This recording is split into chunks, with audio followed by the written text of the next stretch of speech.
My name is Rachel Flores. I've served in the United States Air Force for almost 20 years.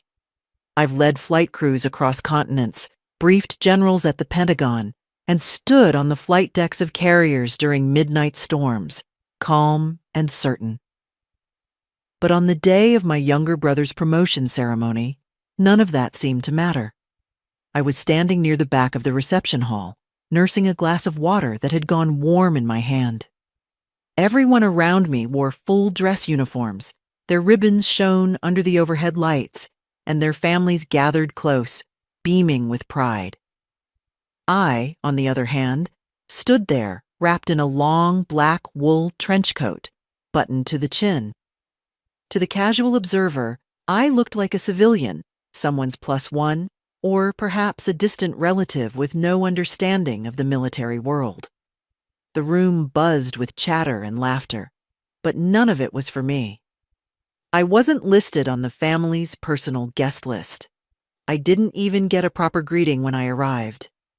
My mother had nodded briefly in my direction, then hurried back to fix my brother's tie. My father avoided eye contact altogether. From where I stood, it felt like I was watching a movie about someone else's life. I tried to tell myself it didn't bother me, that I had long accepted my place in this family, but standing there, surrounded by people who had no idea who I really was, I felt like a ghost, not angry, just invisible. And no matter how far I'd come, a small part of me still hoped that maybe, just maybe, this would be the time they'd finally see me. Growing up, I was the quiet one. Not because I didn't have anything to say, but because there never seemed to be a reason to say it. My brother, Ethan, filled every room with noise, and my parents let him. When I brought home straight A's, the kind that should have earned fridge space or a dinner out, I got a quick, good job before the conversation turned back to Ethan's latest escapade. He once won a third-place ribbon in a middle school track meet, and my mom called the whole family to share the news. I got into the National Honor Society and had to drive myself to the induction ceremony. It wasn't that they didn't love me. At least, I don't think it was malicious. It's just that they were always so preoccupied with him. Ethan was a handful, spirited, and full of potential, depending on who you asked. He failed classes, forgot appointments, broke curfews, and they still looked at him like he might change the world any day now. Meanwhile, I never gave them a reason to worry. I kept my head down. I got my first job at 16, applied for scholarships, and filled out my own FAFSA paperwork. I learned early that if I needed something, I'd have to figure it out myself.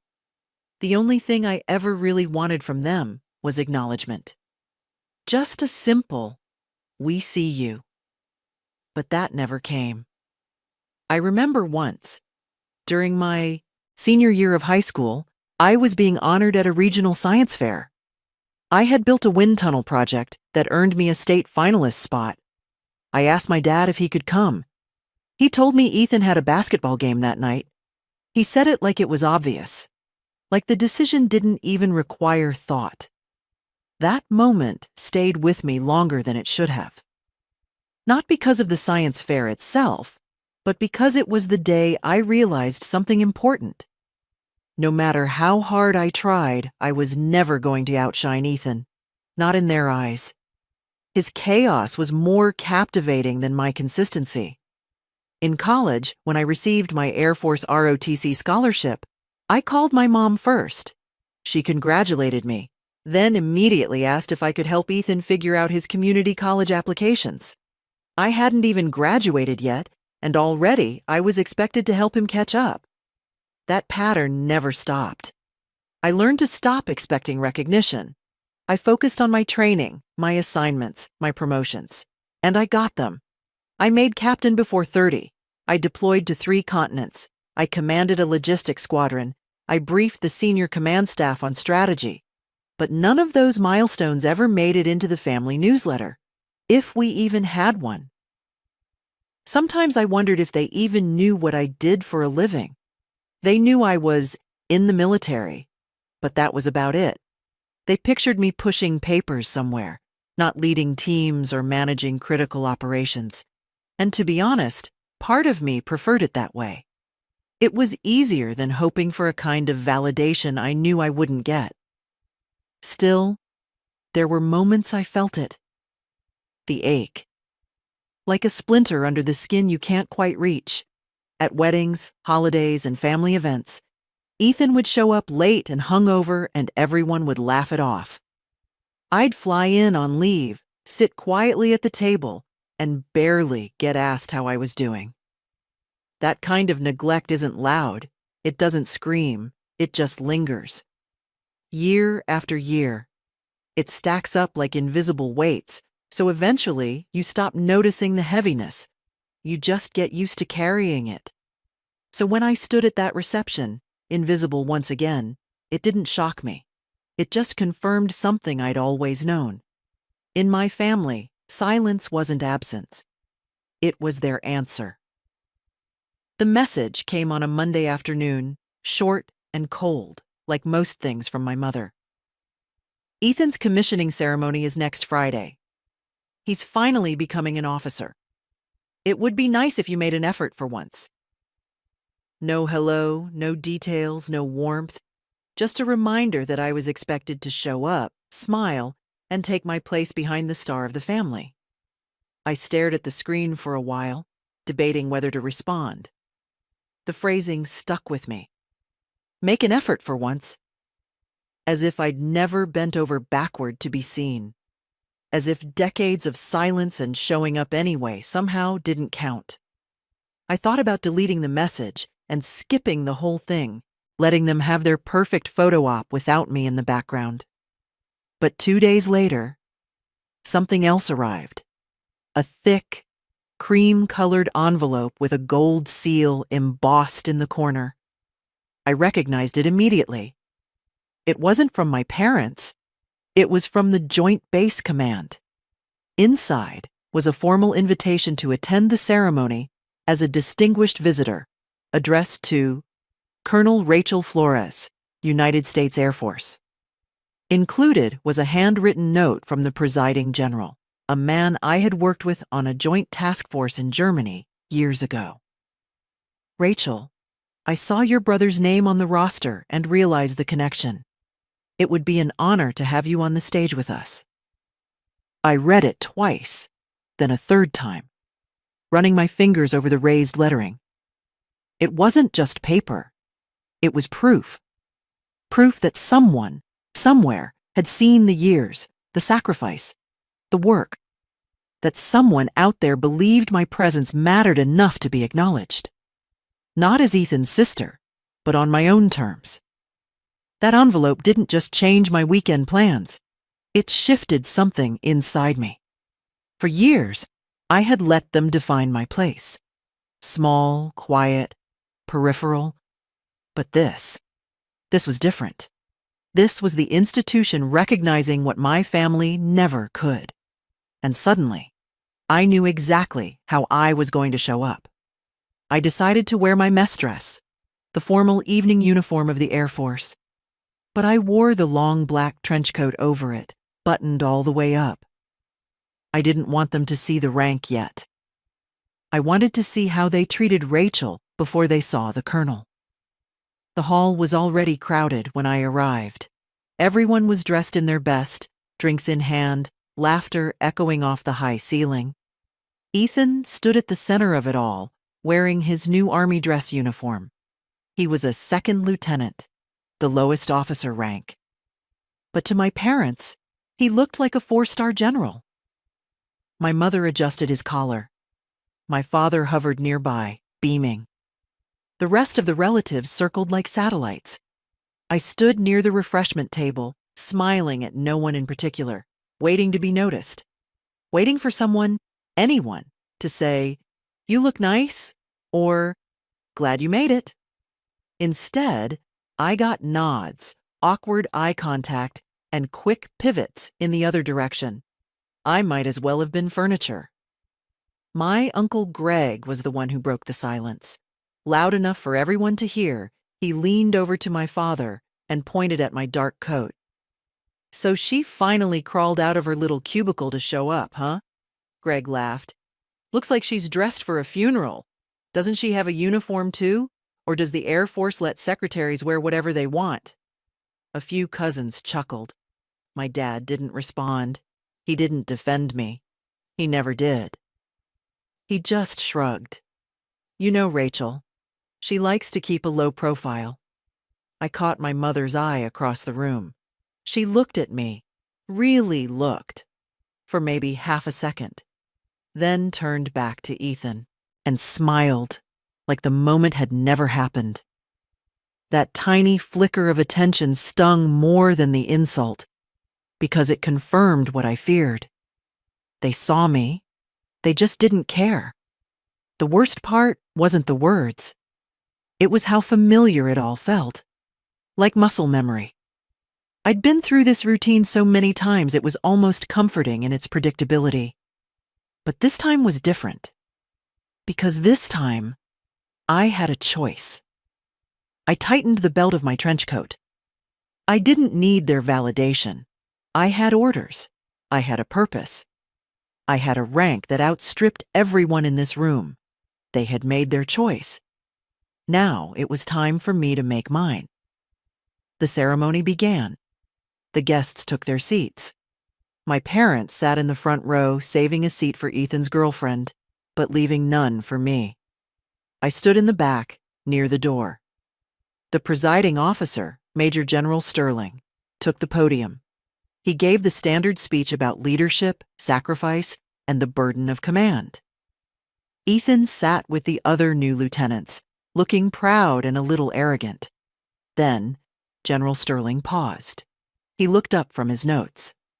"Before we conclude the commissioning," the general said, his voice projecting clearly, "I have been informed that we have a senior field grade officer in attendance today, a leader who has served with distinction in multiple theaters of operation."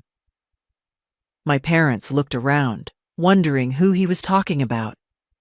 Uncle Greg craned his neck. "Please join me in welcoming my colleague and friend," the general said, looking directly at the back of the room. "Colonel Rachel Flores, United States Air Force." The silence that followed was total. Every conversation, every shuffle, every cough died in an instant. My mother's head snapped around. My father froze. Ethan's jaw dropped. I stepped forward from the shadows. I reached for the buttons of my trench coat. One by one, I undid them. I shrugged the heavy coat off my shoulders and let it drape over my arm. Underneath, I was wearing the midnight blue Air Force mess dress. The silver braid on the sleeves gleamed. The miniature medals on my chest caught the light, a rack that told the story of 20 years of war. But it was the shoulders that mattered. On each shoulder sat the eagles, the insignia of a full colonel, 06. I saw my father's eyes widen. He looked at Ethan's single gold bar, 01. Then he looked at my eagles. He did the math instantly.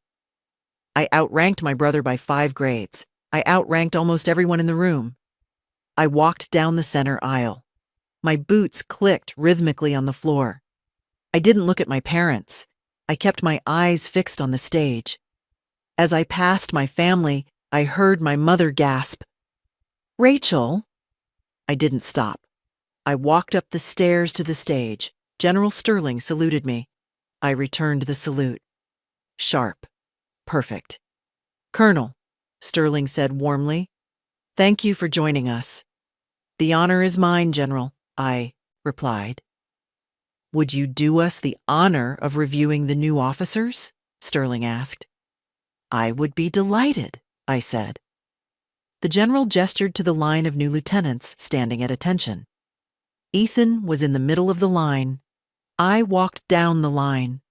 I stopped briefly in front of each young officer, nodding, checking their uniforms. They stared at me with awe. To them, a colonel was a god. Then I reached Ethan. He looked like he was about to be sick. His face was pale. He was sweating. He looked at me, then looked at the general, then looked back at me.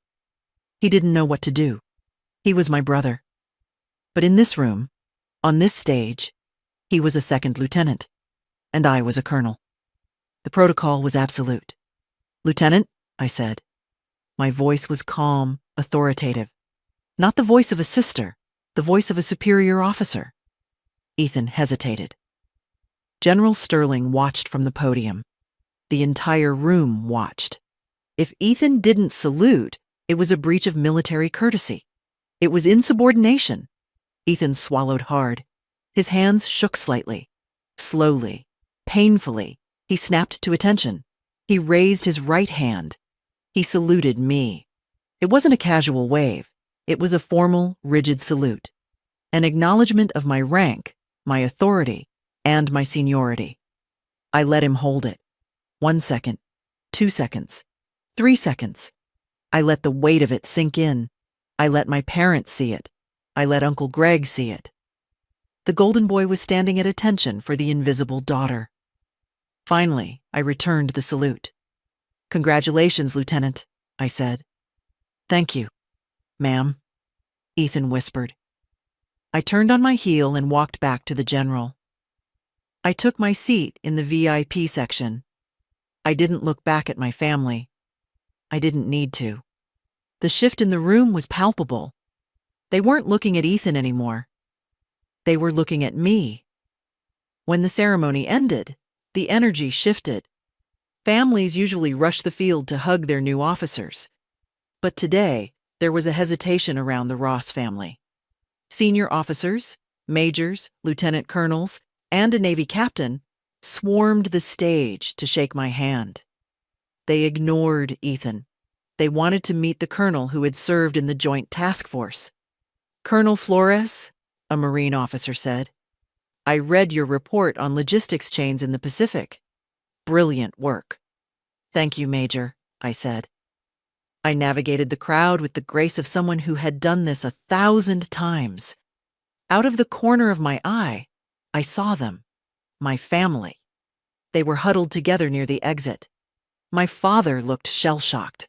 My mother looked terrified. Ethan looked humiliated. They started walking toward me.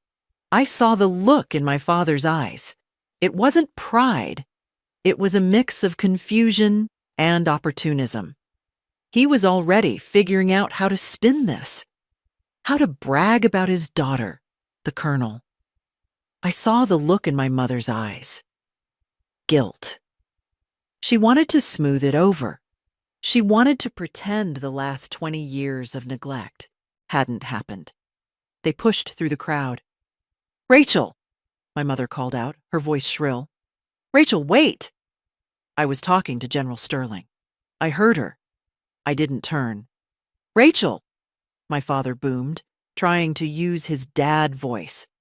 "Over here!" General Sterling looked at me. "Colonel, I believe your family is trying to get your attention." I looked at the general. Then I glanced over my shoulder at them. They were 10 feet away. My father had his arms open for a hug. My mother had a fake smile plastered on her face. I looked at them, really looked at them, and I felt nothing. The anger was gone. The need for validation was gone. I realized I didn't have anything to say to them.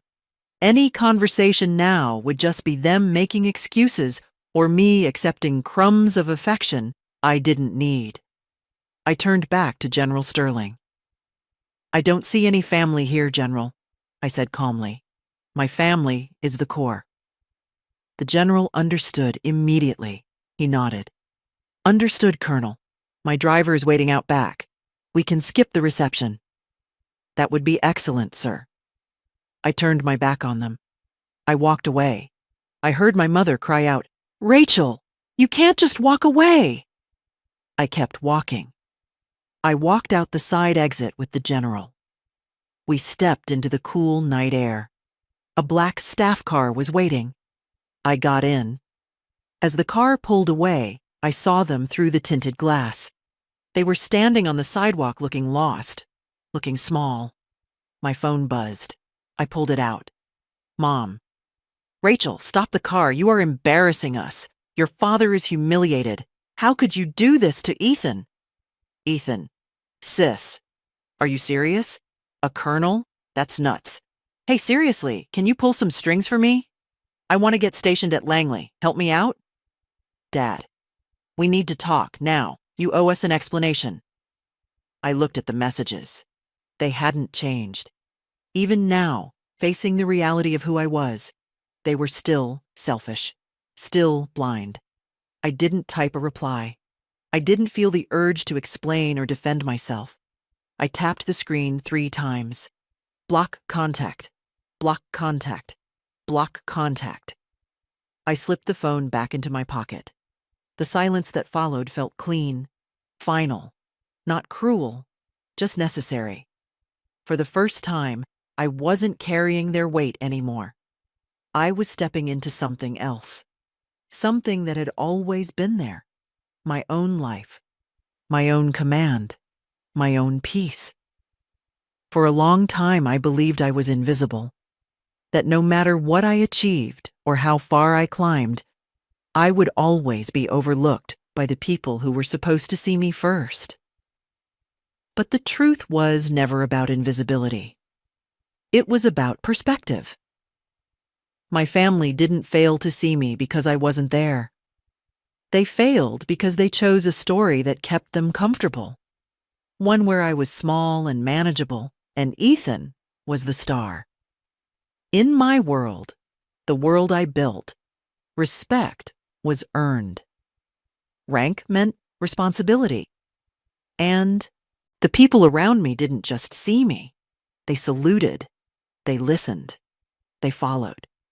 I didn't need their recognition. I had found something better. A community built on merit, not favoritism. A place where I could lead, grow, and finally breathe. Once I stopped asking them to see me, I realized I had never been invisible. I had just been looking in the wrong direction. The car turned the corner, and the reception hall disappeared from view. I took a deep breath. I was Colonel Rachel Flores, and I was finally free.